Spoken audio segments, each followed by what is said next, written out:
Voilà, ben on va se saluer pour commencer. On va le faire sur chaise, puisqu'aujourd'hui, on va travailler sur chaise. Voilà, bonjour à tout le monde. Voilà, donc proposition pour aujourd'hui, donc pratiquer un Qigong assis, un Qigong bouddhiste assis, et puis ensuite de prendre un petit peu de temps pour parler de la théorie en relation avec la médecine chinoise et le Qigong. Ça permet aussi d'avoir quelques notions fondamentales qui sont quand même assez importantes et utiles pour la pratique après. Le Qigong des 8 merveilles, c'est un Qigong assis. Je sais que certains d'entre vous le connaissent. C'est un Qigong assis d'origine bouddhiste euh, et qui comporte 8 exercices. On va pas forcément faire les 8, hein, mais en tout cas, on va pratiquer cet enchaînement-là. Il y a assez peu de Qigong assis. Euh, enfin, en tout cas, moi, j'en connais assez peu. J'en connais deux essentiellement. Donc, les 8 merveilles et les 24 énergies, qui est un enchaînement qui est par saison et qui a une partie parfois assise et parfois debout. Voilà. Donc, c'est les deux seuls Qigong que je connais qui sont assis. Donc, bien sûr, c'est un Qigong qui est quand même assez en lien avec les pratiques méditatives, puisqu'il peut être pratiqué soit en début de méditation, c'est avant de faire la méditation, soit être pratiqué après. Hein, personnellement, moi, je le mettrais plutôt le matin, je me ferais plutôt méditation et mouvement ensuite. Et le soir, je ferais plutôt le contraire, c'est-à-dire faire le Qigong et finir par la méditation. Simplement parce que le cycle de la journée, c'est de se réveiller le matin. Donc, c'est d'abord l'immobilité, on sort du sommeil et ensuite aller dans le mouvement assis, après dans le mouvement debout, éventuellement avec d'autres Qigong. Et le soir, c'est un peu le contraire. Euh, Cet enchaînement-là, il comporte 8 exercices, c'est ce que je disais tout à l'heure, avec 3 exercices particuliers au départ qui sont ce qu'on appelle des clés respiratoires. Ça veut dire c'est une pratique pour s'entraîner à 3 niveaux de respiration, c'est-à-dire la respiration abdominale, la respiration diaphragmatique hein, ou costale, et la respiration dite claviculaire, c'est-à-dire avec la partie haute des poumons.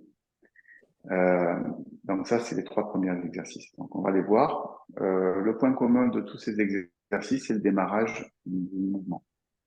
La position de base, c'est assis sur sa chaise. Essayez de pas trop vous avachir. Vous voyez, dans votre chaise, c'est pas un moment détente, hein, c'est un moment pratique. Ici, donc on peut être, ça dépend de la chaise que vous avez. En tout cas, l'idée, c'est d'avoir les pieds bien au sol, le corps pas nécessairement appuyé sur le dossier hein, pour pouvoir bien rester dans sa verticalité. Puis, les paumes des mains sont tournées vers le haut et je connecte le pouce et l'index ensemble. Voilà, ça donne cette position-là qu'on voit parfois dans les pratiques, dans les postures des Bouddhas notamment. Euh, donc ça, c'est la position de départ. Premier exercice, exercice sur la respiration abdominale. Donc ici, on va simplement faire un mouvement. Ah, attendez, il y a une personne qui arrive.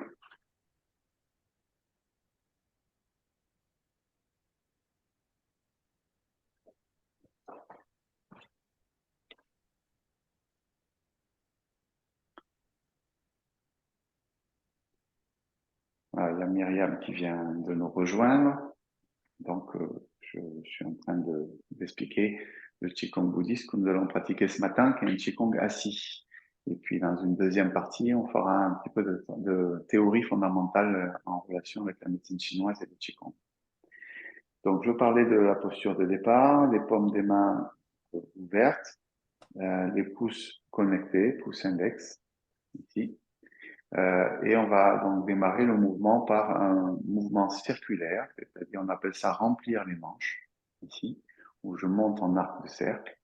Et ici, pour venir connecter la pointe des doigts et puis les paumes de main. Voilà, donc ça, je le connecte, on ne le voit pas trop bien parce que je suis devant mon visage, mais ici, je le connecte face à mon point d'acupuncture qui s'appelle Yin Tang. Yin Tang, c'est un point hors méridien qu'on appelle communément le troisième œil dans d'autres traditions. Hein, dans la médecine chinoise, il s'appelle Yin Tang. Et c'est ce point-là qu'on va venir stimuler avec les pouces. Je me tourne pour faire voir. Si je viens mettre ici mes pouces sur ce point-là, hein, et je presse légèrement pour redescendre ensuite les paumes devant la poitrine. Voilà, donc ça c'est ce qu'on appelle la première clé respiratoire. Donc, je reparle du mouvement pour l'instant. Donc, monter, remplir les manches, contacter les paumes de main, ramener les pouces sur le front, presser légèrement sur l'inspiration. Puis je ramène les mains ici, devant la poitrine. Et je vais rester un certain temps en travaillant sur la respiration abdominale. C'est-à-dire que sur l'inspire, j'essaie de mettre un petit peu de volume dans l'abdomen et sur l'expire, de réduire ce volume. On pourrait dire gonfler le ventre et rentrer le ventre, mais j'aime pas trop les termes. Ce qui m'intéresse, c'est quelque chose d'un petit peu plus neutre, un peu plus détendu aussi, un peu moins forcé. Donc à partir d'ici, on vient travailler avec la respiration ventrale, abdominale.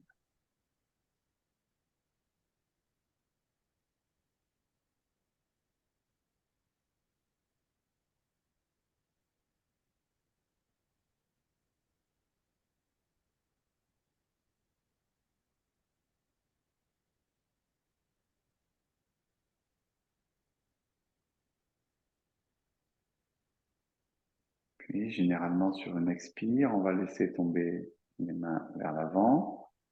On garde le contact entre le pouce et l'index pendant quelques secondes, juste le temps de la tomber.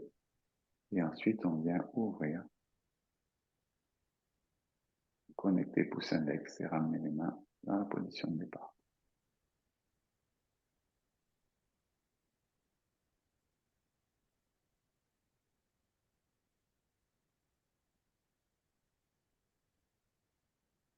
Je reprends.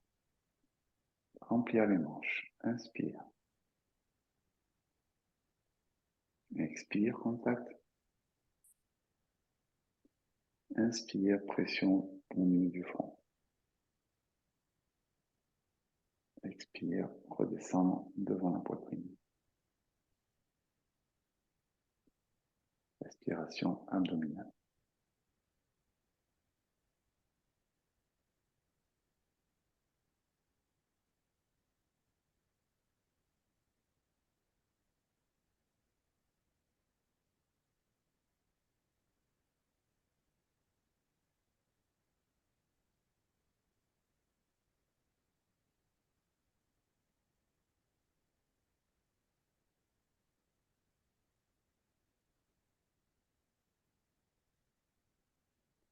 Sur l'inspire, je relâche les mains. Inspire.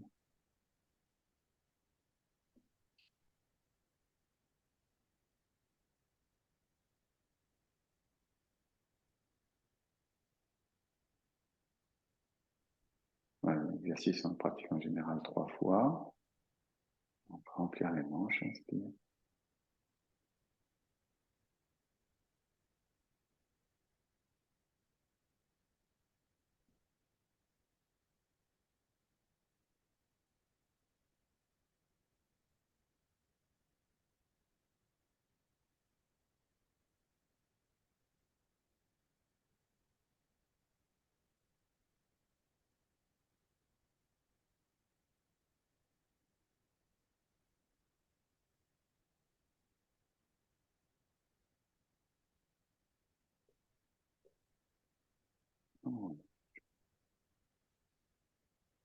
Inspire.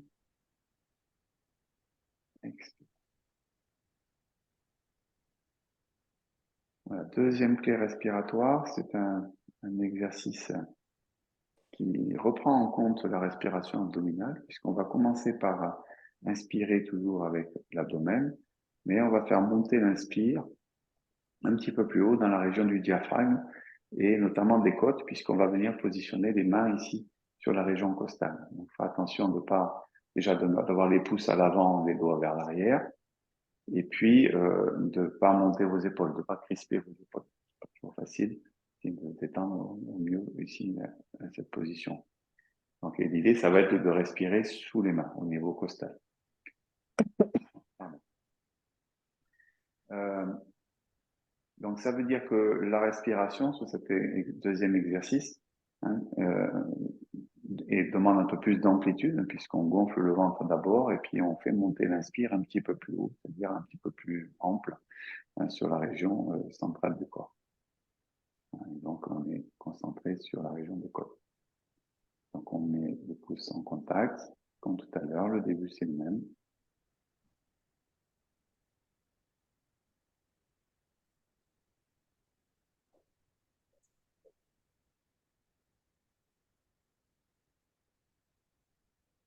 Et puis remplir les manches.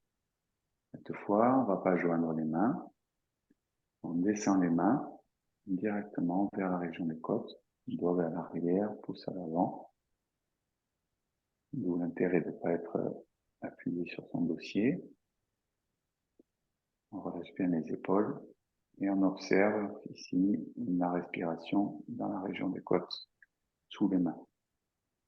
Donc toujours inspirer d'abord avec l'abdomen et faire monter l'inspire dans la région costale.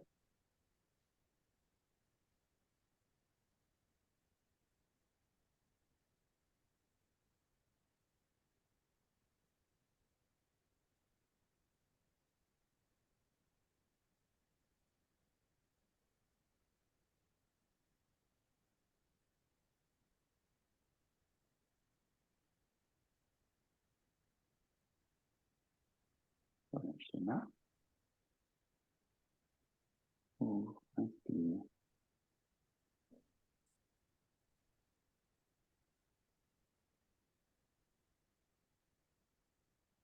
Vulgarise un petit peu la respiration entre deux exercices.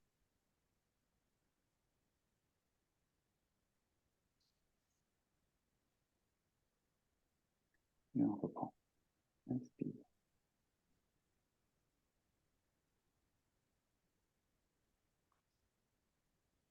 Pardon, c'est le suivant.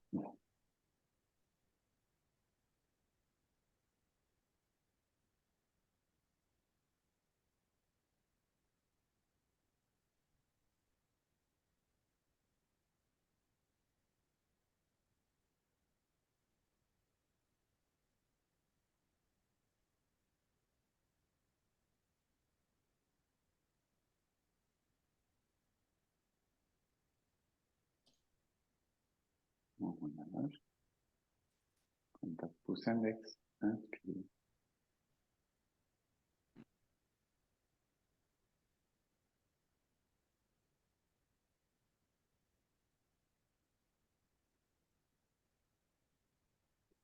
Inspire. Montez. Remplir les manches.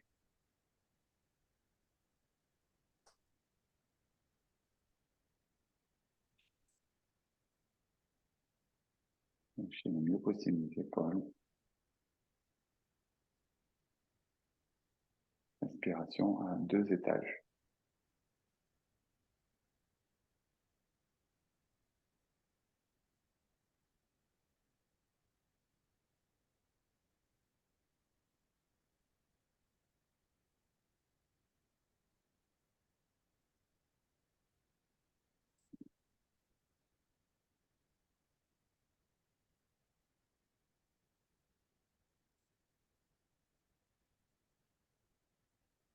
Troisième clé respiratoire, la respiration dite claviculaire, pulmonaire haute. Donc là aussi, c'est pareil, ça nécessite d'avoir une inspiration de plus en plus ample et profonde, en faisant d'abord, en sollicitant d'abord l'abdomen, puis la région du centre, et ensuite en faisant monter l'inspire sur la partie haute. C'est pas un mouvement facile, vous allez voir la position, pas très évidente, parce qu'il y a à la fois du relâchement à trouver dans le corps, sauf dans les bras où on va pousser sur les bras. Alors, je vais vous montrer. On y va. Donc, ici, le mouvement de démarrage, c'est le même. Ici, je viens poser mes mains sur le pli de laine, sur le haut des cuisses, ici. et je viens pousser sur mes bras. Alors, je peux pas les tendre, mais je les pousse bien. Mais, du coup, mes épaules montent et ensuite je vais relâcher mes épaules. Mais comme je continue à pousser un peu sur mes bras, finalement mes épaules restent un peu en haut en fait, mais sans chercher à maintenir les épaules. Et les épaules, j'essaie de les détendre. C'est le paradoxe et la difficulté. C'est mes bras qui poussent pour que mes épaules soient en haut.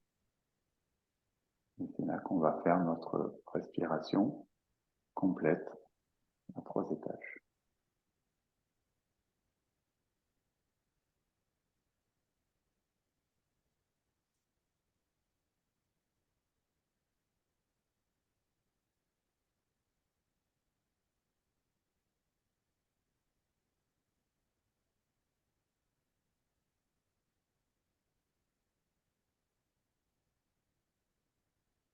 Voilà. On relâche les bras, les épaules tombent. Contact pouce index. Inspire.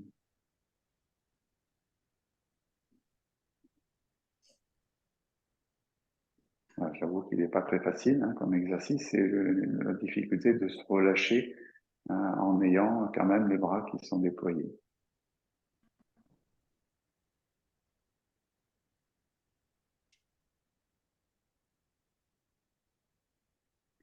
Inspire. Expire. Inspire. Relâche.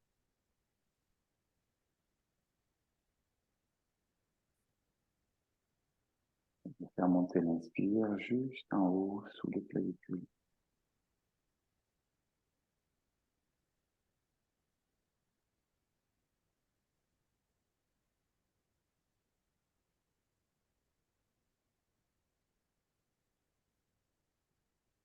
Voilà.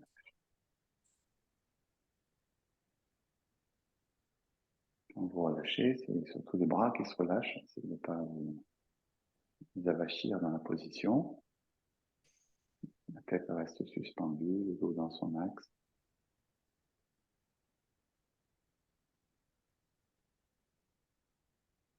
Troisième fois, inspire.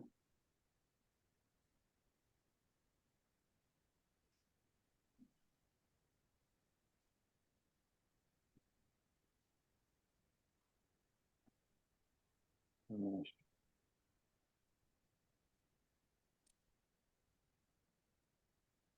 Tendez notamment la région du cou.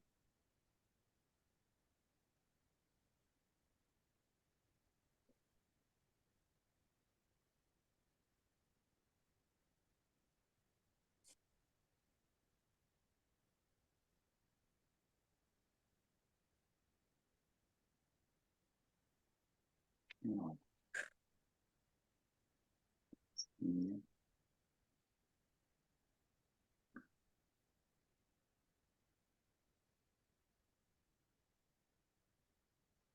Voilà, donc ces 3 exercices, c'est l'introduction du Qigong pour notamment travailler la respiration dite complète, à 3 étages, donc en y allant par étapes. On va voir le 4e mouvement ensemble, un mouvement qui sollicite notamment le regard périphérique. Ça s'appelle ouvrir le regard périphérique. Ça veut dire à contrario du regard focalisé, quand on regarde quelque chose en particulier. Ici, on va ouvrir le regard le plus large possible sur les côtés. Donc, on va s'aider les mains pour ça. À partir de cette position, on remplit les manches comme tout à l'heure. Comme dans le premier, on vient contacter les paumes de main et on regarde les index. Donc là, dans cette phase-là, j'ai mon regard qui est porté sur les 2 index. Et je vais séparer mes 2 index. Et donc, du coup, si je veux continuer à avoir mes 2 mains, je vais passer en regard périphérique. Ma tête ne tourne pas, j'écarte et je dois avoir mes mains de chaque côté. Les mains vont repousser sur les côtés. Ils ne sont pas tendues trop, ici, ils sont déployés, mais pas tendus. Pour tester, ici, on peut bouger un tout petit peu les doigts sur les côtés pour voir si on aperçoit bien les deux mains en même temps. Vous devez voir les deux mains de chaque côté. Alors, on cherche à aller aux limites de son champ périphérique. Puis on relâche le poignet. On ramène devant et on contacte l'auriculaire d'abord, l'annulaire, majeur, index, pouce. Et on ouvre. Donc, le regard, les yeux sont associés au foie, à notre mission.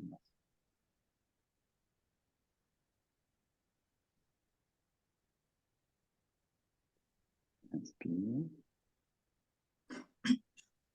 Expire. Regard focalisé sur les index. Séparer les mains, je passe en regard périphérique.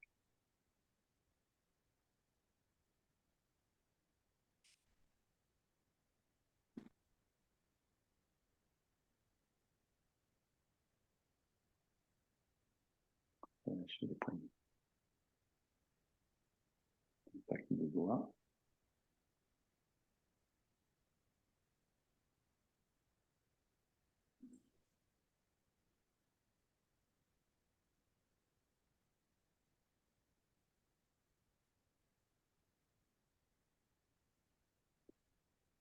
Une fois.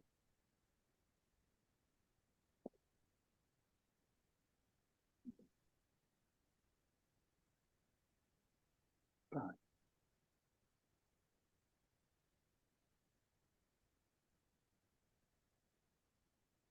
Ouvrez bien le regard, essayez de voir les deux mains.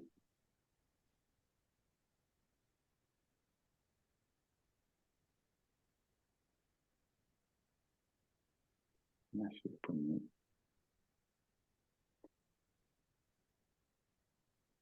Contact.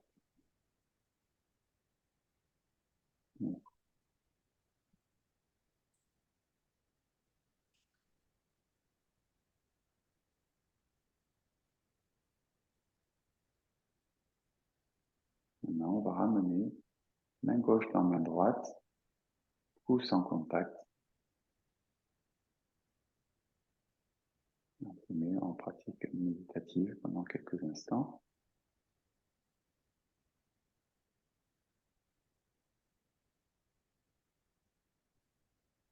Notamment pour régulariser la respiration.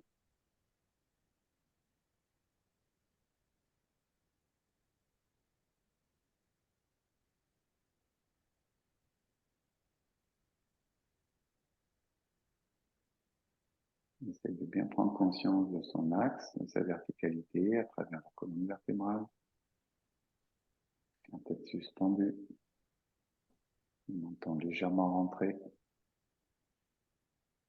L'épaule relâchée.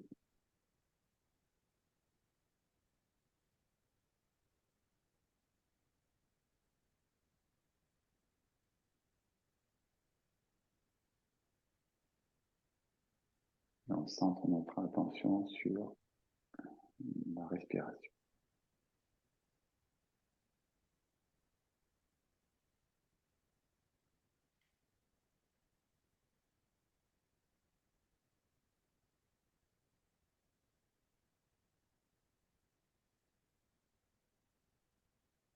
Juste chercher à être en conscience dans son inspire et dans son expire.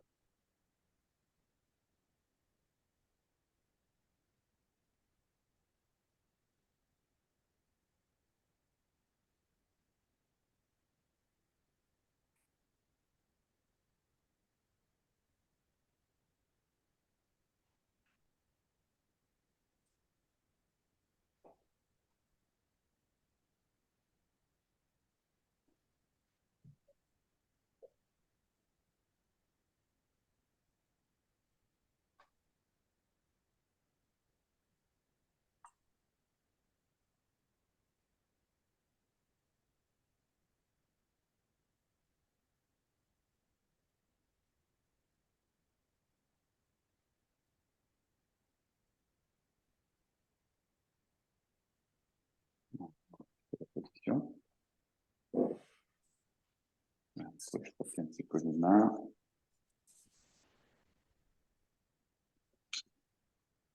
finir par un petit massage du visage.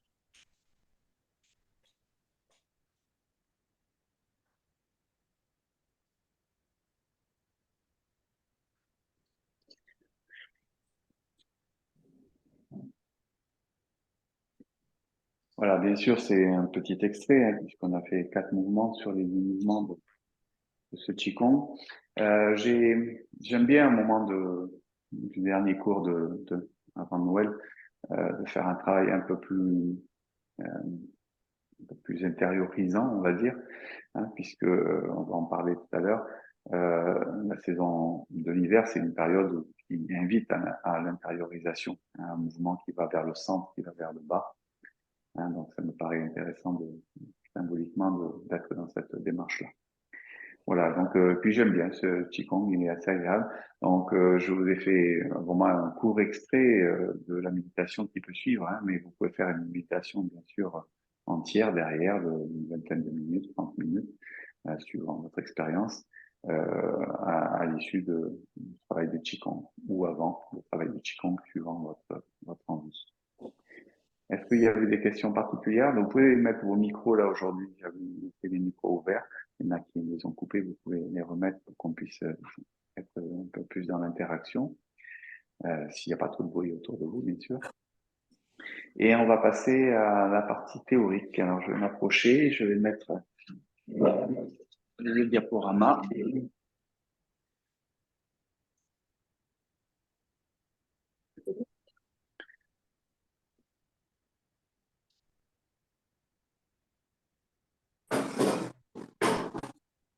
Pour le coup, partage d'écran.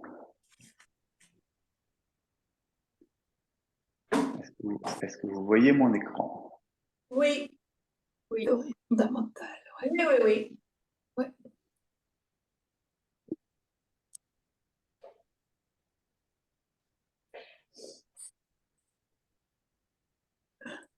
Ok. Alors, donc aujourd'hui, voilà, je voulais vous faire un petit peu donner quelques éléments théoriques en relation avec la médecine chinoise, parce que c'est vrai qu'on prend toujours du temps, bien sûr, pour la pratique, ce qui est l'objet du cours en ligne, mais c'est toujours intéressant de remplir un petit peu cette pratique par quelques connaissances qui sont quand même importantes pour mieux comprendre. Myriam demande d'enregistrer cette réunion localement. Alors, non, je ne vais pas l'enregistrer, mais par contre, elle sera sur l'espace membre et je pourrai la communiquer après pour les personnes qui sont abonnées. Hein, donc, ok, merci. Ouais, tu pourras me la demander si tu veux, exceptionnellement, je te l'enverrai. Par contre, j'arrive pas à cliquer sur mon truc. Excusez-moi, je suis obligé de ressortir.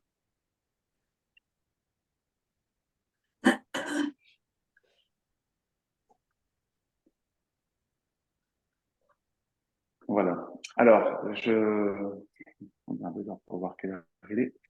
Alors, donc on parle ici des 7 perles de la médecine chinoise. De quoi s'agit-il? Il s'agit des disciplines que vous connaissez, la pharmacopée, qui est la partie, on va dire, herboriste, mais pas que herboriste d'ailleurs, parce que dans la pharmacopée, il y a aussi des animaux, il y a aussi des minéraux, donc il y a tout un ensemble de choses. La pharmacopée a pour vocation de beaucoup travailler sur la racine du problème de santé, en fait.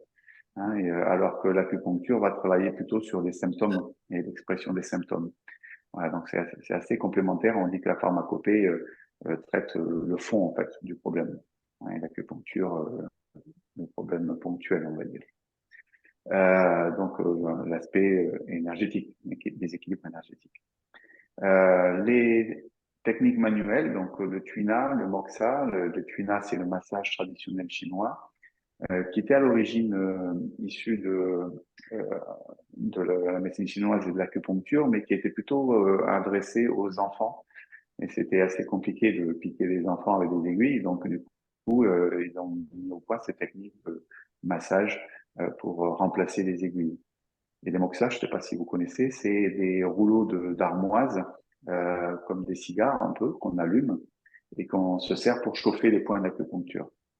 C'est utilisé aussi en médecine chinoise, notamment sur les pathologies liées au froid, par exemple, hein, à l'humidité, notamment en relation avec les reins, par exemple.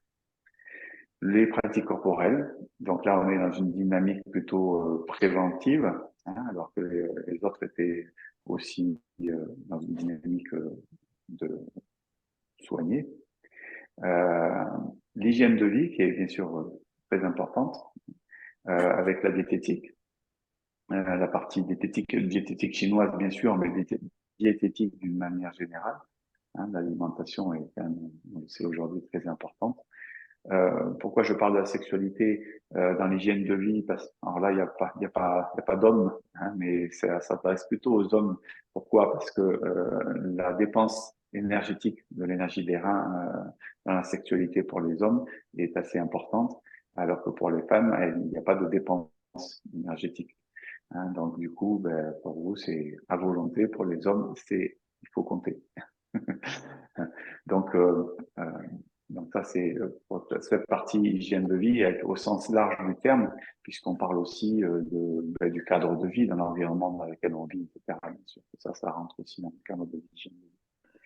La psychologie chinoise, je l'ai mis parce que ça, c'était pour faire un petit clin d'œil à mes anciens professeurs de médecine chinoise, puisqu'il avait développé une méthode qu'il avait appelée Xingyi, qui était la relation avec les organes et les émotions, et les aspects émotionnels. Voilà. Mais il faut savoir quand même que la médecine chinoise est une médecine globaliste qui ne sépare pas vraiment le corps et l'esprit. Voilà. Et puis il y a bien sûr la chirurgie qu'on trouve aussi dans les médecines traditionnelles. Voilà. Surtout, n'hésitez pas à intervenir, à poser des questions, à rajouter si vous avez aussi parfois des compléments à apporter. Ça peut être plus interactif, c'est pour ça qu'on a dit qu'on pouvait laisser les micros ouverts. Donc la médecine énergétique, c'est une médecine globaliste qui est assez unique en fait dans son genre, avec cette conception énergétique qu'on retrouve d'ailleurs dans d'autres traditions en Asie, hein, notamment probablement que la médecine chinoise a beaucoup hérité de la médecine ayurvédique, la médecine indienne, avec cette conception du prana. Hein, en Inde, on l'appelle prana, en Chine, on l'appelle chi, au Japon, on l'appelle ki. Hein, donc tout ça, c'est quand même des conceptions énergétiques. Ensuite, il y a les principes antagonistes et complémentaires du yin et du yang, qui est vraiment une conception aussi assez unique. Et puis, tout ça, ça s'appuie beaucoup sur l'observation des cycles de la nature, autrement dit un peu de l'esprit du taoïsme, puisque le taoïsme est beaucoup dans cette relation, dans cette interrelation entre l'homme et la nature.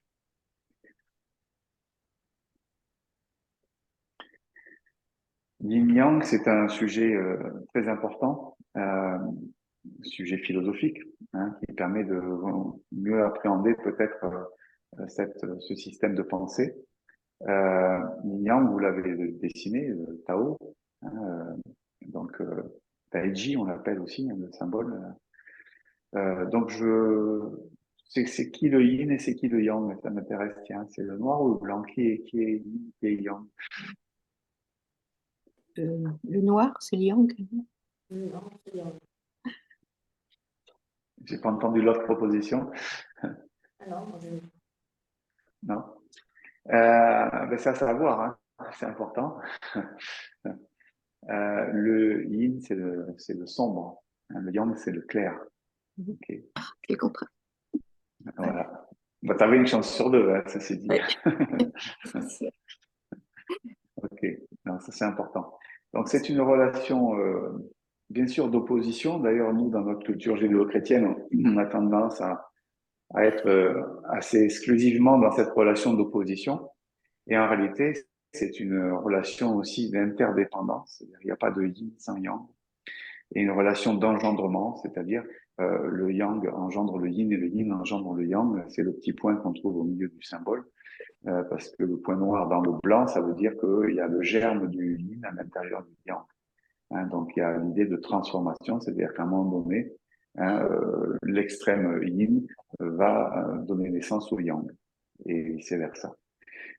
Ce symbole, il faut le voir comme étant un symbole en mouvement. Là, il est fixe, on voit deux formes entrelacées, mais en réalité, c'est donc un mouvement qu'il faut imaginer dans ce cercle, voilà, ce mouvement en action. Alors souvent, il y a beaucoup d'incompréhension, et puis peut-être que moi aussi, il y a quelques années, j'avais pas une perception aussi précise. Disons que ma perception s'est affinée un petit peu au gré de la rencontre avec Cyril Javary, qui est un sinologue français. On l'a côtoyé à plusieurs reprises et qui est quelqu'un de très intéressant et qui a écrit un ouvrage qui s'appelle Yin Yang, que je vous recommande. Cyril Javary, son ouvrage s'appelle Yin Yang. Et donc, il précise bien qu'il faut faire yin-yang et pas le yin et le yang. Parce que c'est comme si on dit, c'est comme si on séparait. Le yin, c'est comme s'il était à part du yang. Donc, c'est yin-yang, il y a une interrelation. Et pour définir yin-yang, en fait, il faut plutôt utiliser, plutôt que de dire, par exemple, le chaud et le froid, ce qu'on retrouve dans pas mal d'ouvrages, cette notion-là, le chaud, le froid, le haut et le bas, le clair et le foncé. En fait, il vaut mieux parler de quelque chose qui est en transformation, en évolution. C'est-à-dire, on parlera plutôt du froid, on va parler du refroidissement, et plutôt que de parler du chaud, on va parler du réchauffement. Vous voyez, ça donne quelque chose de dynamique, quelque chose qui n'est pas un état figé, en fait. Donc, quand on parle de yin-yang, c'est pas quelque chose qui est figé, qui est, comment dire, installé et définitif. Voilà, c'est quelque chose qui est en évolution. Donc, vers le refroidissement, vers le réchauffement, vers l'éclaircissement, si on parle de clarté et d'assombrissement, de la descente et de l'élévation, mais pas du bas et du haut, et de l'intériorisation et de l'extériorisation, plutôt que de parler de l'interne et l'externe. Et donc, c'est cette définition que Cyril Javary, d'ailleurs, met en avant dans son ouvrage et explique pourquoi. Donc, on ne va pas forcément développer l'ouvrage en question, mais c'est vraiment intéressant d'avoir cette vision qui est une vision dynamique de cette interrelation. Voilà. Donc, il y a beaucoup souvent d'idées un peu, comment dire, schématiques de cette conception yin-yang. Voilà, donc je vous invite à creuser un peu le sujet et de voir un petit peu comment ça se passe. Donc on dit qu'il faut pas, effectivement, c'est pas un état définitif, c'est utiliser des verbes d'action parce que c'est un mode de fonctionnement, c'est quelque chose en devenir et en évolution. En fait. Ici quelques notions aussi importantes liées au yin-yang.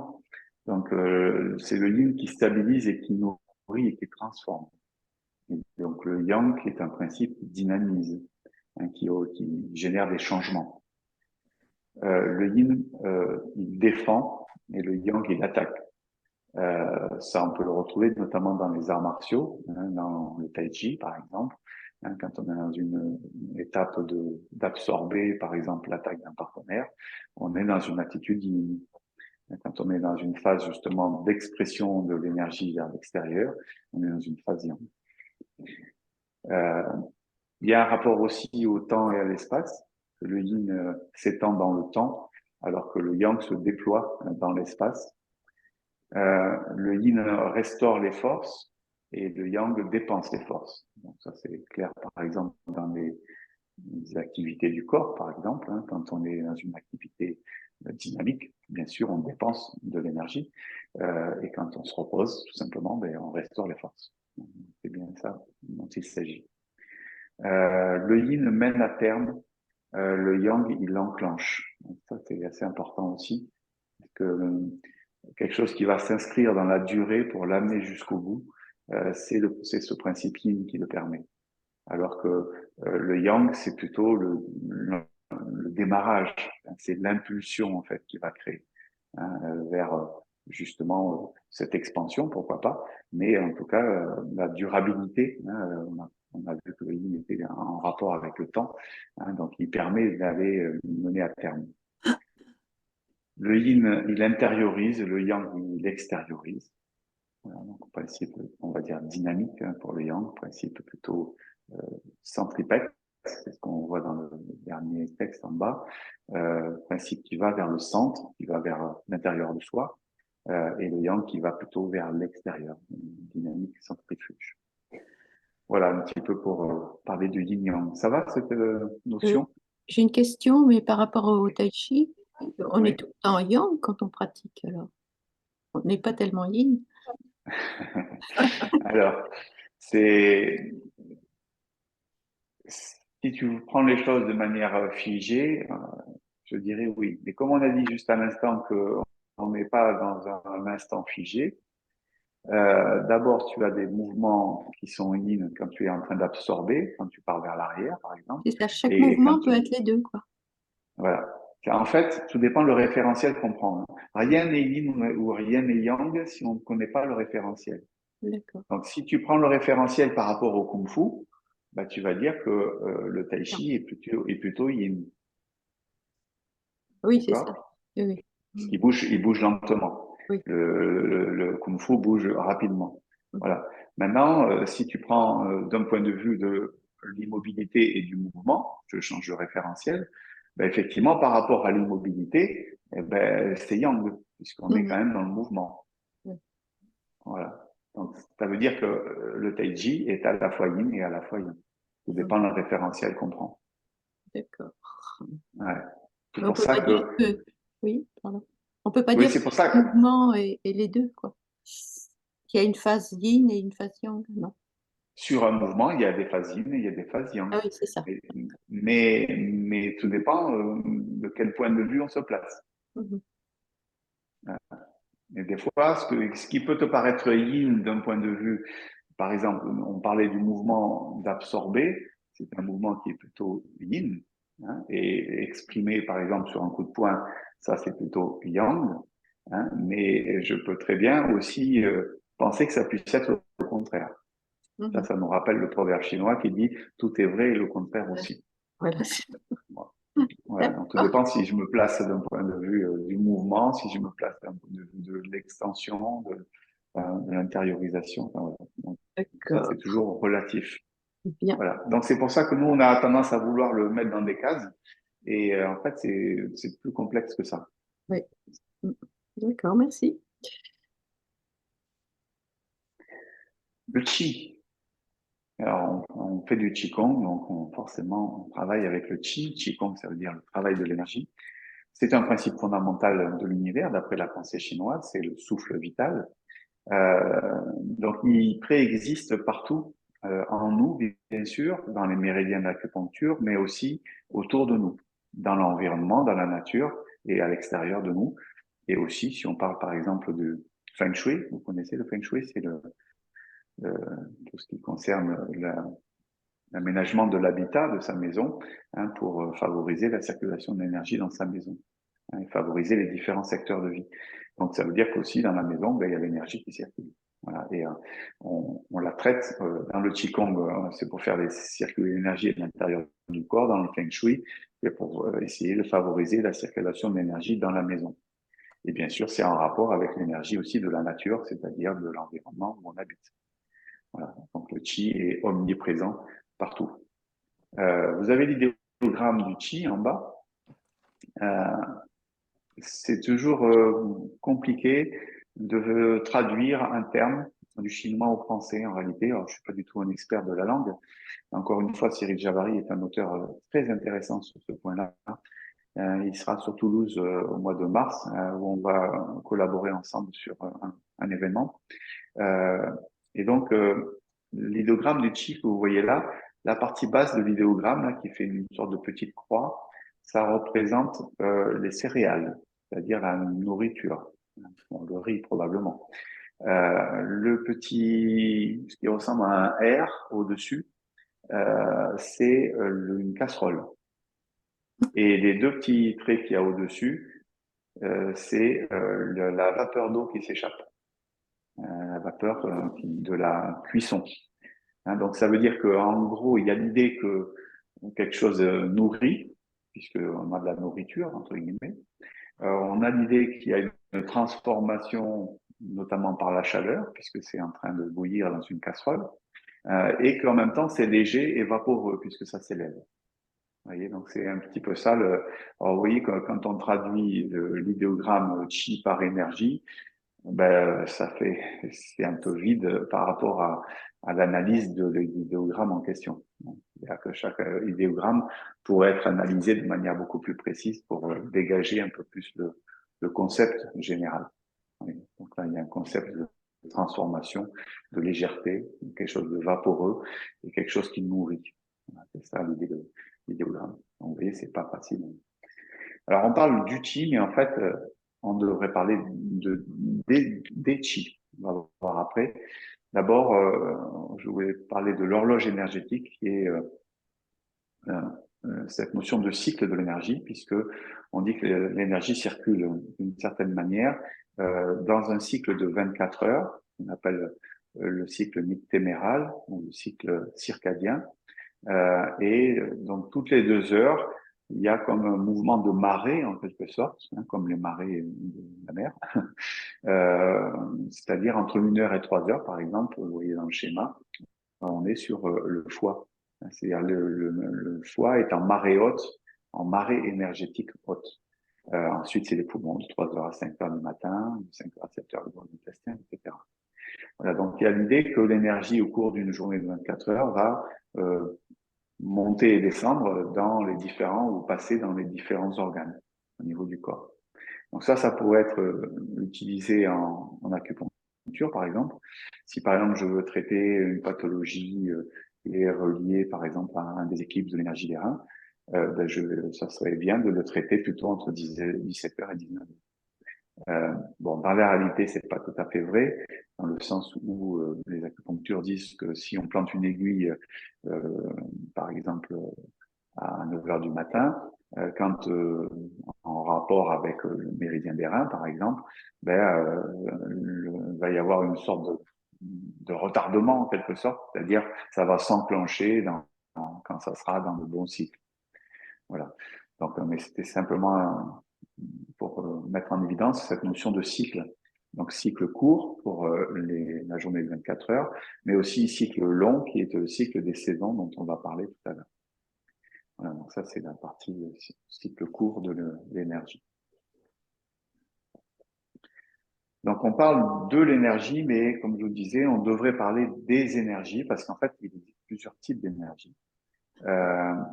Donc, on appelle ça l'énergie du ciel antérieur. On se demande un peu ce que c'est, ça paraît un peu curieux comme terme. L'énergie du ciel antérieur, c'est l'énergie qui vient d'avant la naissance, tout simplement. L'énergie du ciel postérieur, c'est l'énergie qui est acquise après la naissance. Donc, du ciel antérieur, ça veut dire quoi? Ça veut dire que avant la naissance, on hérite d'un capital énergétique de la mère, qui nous lègue, bien sûr, au moment de la conception, et du père, et également de la lignée. Nous, on parlerait de patrimoine génétique. Les Chinois parleraient plutôt de patrimoine énergétique, en quelque sorte. Donc, on a ce capital-là, déjà, qui est présent avant la naissance. Et là, ça dépend des personnes, suivant l'état de santé de la mère, suivant l'histoire de la lignée au niveau de la santé, par exemple, de l'énergie, on peut naître avec une énergie faible au niveau du ciel antérieur ou une énergie innée forte. Voilà, ça c'est le statut au moment de la naissance. Mais on va pouvoir récupérer de l'énergie par la suite avec l'énergie acquise, qui est notamment issue de l'énergie de la rate pour la partie nutrition et des poumons pour la partie respiratoire, puisqu'on récupère quand même beaucoup d'énergie par les poumons. Voilà, et donc ça va compléter. Alors bien sûr, on pourrait rajouter aussi probablement dans l'énergie acquise l'hygiène de vie dont on parlait tout à l'heure. Voilà, donc déjà on différencie 2 types d'énergie principale, on va dire, celle qui était là, qui est issue de la naissance et de la conception, et celle qui est acquise à partir du moment de la naissance. Wei Qi, c'est encore un autre type d'énergie. C'est une énergie dite défensive.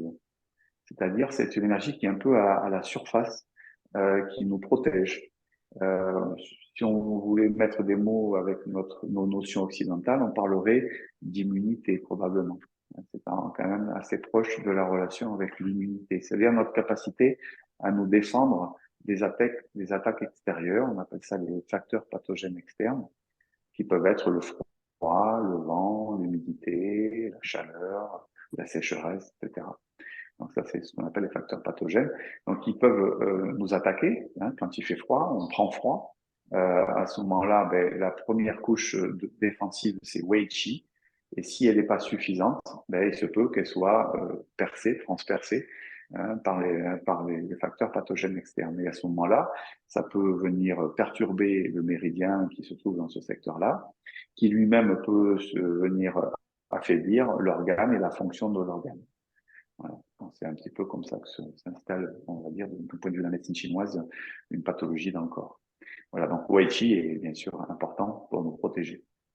Voilà. Et puis l'énergie véritable, le Zenchi, je l'ai cité ici parce que le Zenchi, c'est le nom de mon association, surtout je l'ai appelé comme ça parce que c'était l'énergie véritable, mais je vais vous expliquer maintenant un peu plus sur un schéma, ici, les différents types d'énergie. Voilà, dans ce schéma, donc ça reprend un petit peu sur le côté gauche le chi de l'air, donc avec là il s'appelle Kong Chi, moi je l'avais appris, il s'appelait Feng Chi, mais bon c'est pareil, c'est le terme qui change. Le chi, donc le chi de l'air, c'est le chi associé donc au poumon, ce qu'on parlait tout à l'heure. La nourriture, c'est le Gu Chi, qui n'a rien à voir avec la marque, bien sûr. Et les deux, avec le chi originel, le Dan Chi, donc celui qu'on parlait tout à l'heure, celui qui nous est légué au départ, forme ce qu'on appelle Zong Chi. Zong Chi, on l'utilise, il vient se rassembler ici, au niveau de la poitrine. Au milieu de la poitrine, on a un point d'acupuncture qui s'appelle 17 vaisseaux conception, qui rassemble l'énergie justement de la nutrition et de la respiration du chi originel. Et tout ça, donc, ça constitue le chi véritable. Voilà. Et donc, dont on voit après aussi le chi de Wei Qi, le chi protecteur et le chi nourrissant. Voilà. Donc, qu'est-ce qu'il faut retenir? C'est pas forcément toutes les combinaisons, tous les termes ici, mais c'est de retenir que chi, c'est pas un seul et unique concept. C'est pas chi, c'est pas un truc assez flou. C'est assez précis. Il y a le chi inné, il y a le chi acquis, il y a le chi qui nous protège, et voilà. Donc, ça permet d'avoir une perception un petit peu plus précise de ce qu'on travaille dans le Qigong. Quand on dit qu'on fait travailler le Qi, mais quand on va travailler sur le poumon, on va favoriser plutôt le Qi de l'air. Quand on va travailler sur le Qigong de la rate, on va travailler plutôt sur le Qi alimentaire. Et puis, on va aussi renforcer le Qi originel en travaillant sur notamment les reins, par exemple. Voilà, et sur l'immunité, sur différents types de Qigong. Voilà, donc retenez qu'il y a plusieurs types de Qi et que les différents Qigong s'adressent à des types de Qi différents, des qualités de Qi différentes.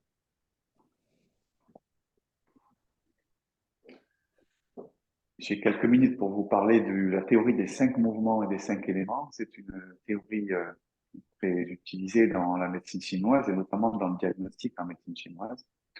Vous voyez 5 cercles ici de couleurs avec les éléments, le feu, la terre, le métal, l'eau, le bois. Alors, on l'a appelé les 5 éléments parce que dans nos traditions occidentales, on retrouve ça dans l'alchimie, on retrouve les 4 éléments dans l'alchimie, notamment l'eau, le feu, etc. Mais en réalité, on parlerait, certains auteurs préfèrent largement l'idée de 5 mouvements. Parce que ça nous met aussi en relation avec les cycles des saisons. C'est-à-dire le feu, c'est en rapport avec la saison d'été, la terre avec la fin d'été ou les intersaisons. Le poumon et le métal, c'est plutôt l'automne. L'eau, c'est plutôt l'hiver. Et le printemps, c'est le foie. Voilà, donc ça, c'est le cycle.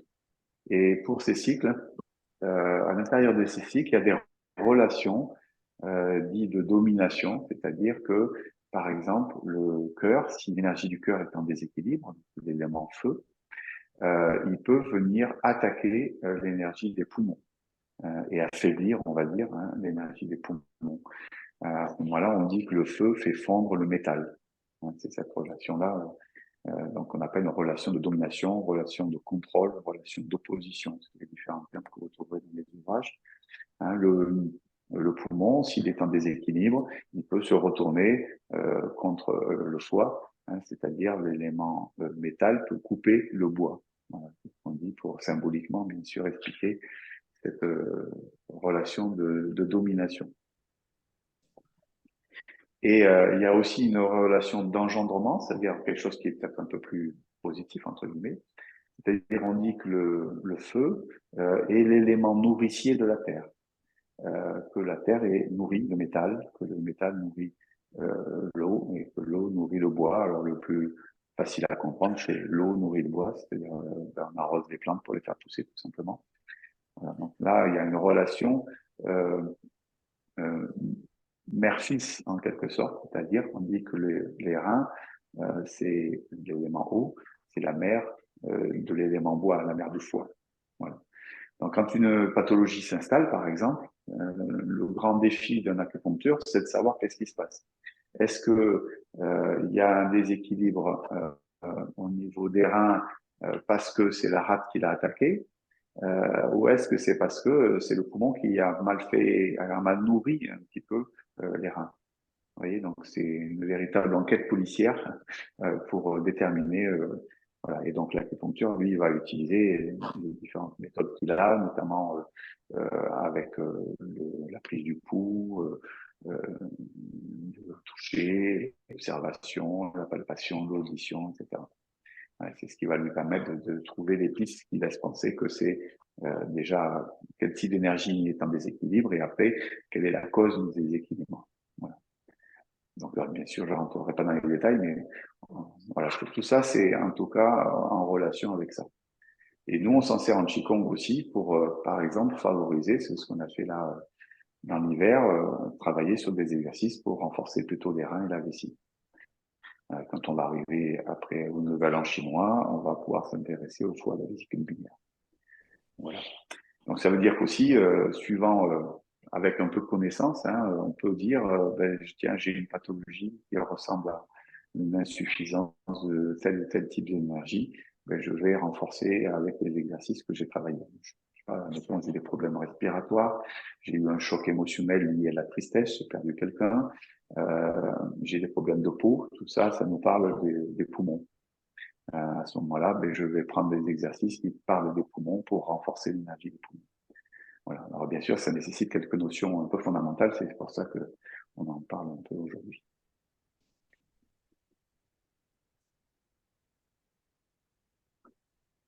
Pour finir ce petit tableau, donc un tableau de correspondance hein, qui reprend pour chacun des éléments donc les organes qui sont en relation, les couleurs, les ouvertures, les tissus, les climats, etc. Voilà. Donc, si on prend la saison de l'hiver, on retrouve un petit peu toutes ces correspondances qu'on avait déjà évoquées dans les cours précédemment, et qui permet de faire justement, de croiser un peu la compréhension de ce qui peut se passer dans le corps quand il y a une pathologie qui se déclenche. Ça peut nous mettre sur des pistes en fait. Tout à l'heure, je parlais des poumons. Vous voyez, au niveau des tissus, hein, c'est la peau, les poils, les cheveux qui sont en rapport avec les poumons. C'est la tristesse et la mélancolie. C'est pour ça que je donnais cet exemple tout à l'heure. Voilà. Donc ça, c'est un tableau qui est assez intéressant à intégrer petit à petit. Et il ne faut pas tout apprendre ça par cœur, mais chaque année, ça peut être intéressant d'apprendre quelques correspondances pour enrichir sa propre perception des correspondances de la saison. Voilà. Et là, c'est un petit tableau. Hein. Il y en a des beaucoup plus complets que ça encore. Okay. Donc voilà, donc je vous ai présenté un petit peu, enfin trois choses essentielles hein, dans la fondamentale. On a parlé du yin-yang, on a parlé de la théorie yin-yang, on a parlé du cycle des 5 mouvements et on a parlé du qi. Donc tout ça c'est comment dire intéressant et utile à connaître pour pratiquer le Qigong. Voilà. Est-ce que vous avez des questions particulières? Il faut absorber. Intéressant. Oui, il faut absorber. Il Ouais. faut absorber, bien sûr, ça fait beaucoup de choses. Hein. Certains se sont déjà intéressés à ces sujets, mais voilà, vous avez l'occasion d'en parler un peu. Il faudra peut-être, j'essaierai de vous mettre le diaporama si ça vous intéresse quelque part, dans l'espace membre peut-être, ou dans l'espace replay peut-être du Qigong, ou peut-être dans l'espace replay. Bon, ceci dit, il y aura l'enregistrement du cours d'aujourd'hui. Ouais. Voilà. Bon, vous avez vu que je me suis mis en rouge aujourd'hui, c'était pour fêter Noël. J'ai pas mis mon petit bonnet. J'ai pas mis mon petit bonnet, mais je l'avais. Mais je l'ai pas mis. Voilà, donc je vous souhaite des belles fêtes de Noël. Profitez bien de ces moments en famille. Et puis, on se retrouvera donc à partir du 9, peut-être le mardi, c'est le 9 janvier. Et puis voilà, et puis peut-être il faudra qu'on travaille un petit peu sur le foie, la vésicule biliaire et sur la rate et l'estomac, c'est à mon avis. Bonne fête à tout le monde. Bonne fête, merci. Merci à tout le monde. Merci, bonne journée. Merci. Allez, Bonne au fête. revoir. Au Bonne revoir. fête à tous. Bonne fête. Joyeux Noël. À l'année prochaine. Salut, Guylaine. Salut, Bambi. À bientôt.